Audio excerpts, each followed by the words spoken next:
Hey everyone, welcome to day 1 of 100 days of JavaScript projects.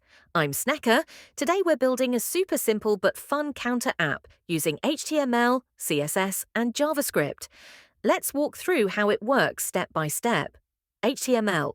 We start by creating the basic structure of the web page using HTML. At the top, we add a heading that says Simple Counter. Below that, we have a number display starting at 0. Then we add 3 buttons, one to increase the count, one to decrease it, and one to reset it back to 0. Each button has its own ID so we can control it with JavaScript later. CSS.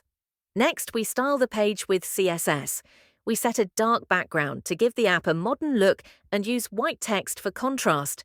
The content is centered on the screen using Flexbox. The container has some padding, rounded corners, and a subtle shadow for a clean appearance.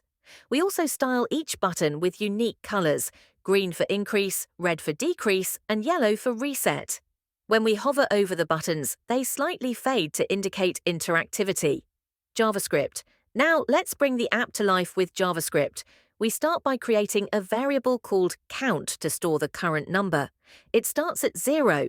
We grab references to the number display and each of the buttons using their IDs. Then we add event listeners to the buttons. When the increase button is clicked, we add 1 to the count and update the display. When the decrease button is clicked, we subtract 1 from the count. And when the reset button is clicked, we set the count back to 0. Each time, we call a function that updates the number shown on the screen. And that's it. We've just created a simple counter app using only HTML, CSS, and JavaScript. This is a great beginner project to understand DOM manipulation and user interaction. Thanks for watching day 1 of 100 days of JavaScript projects. If you found this helpful, give it a like, comment below your version of the counter, and don't forget to subscribe.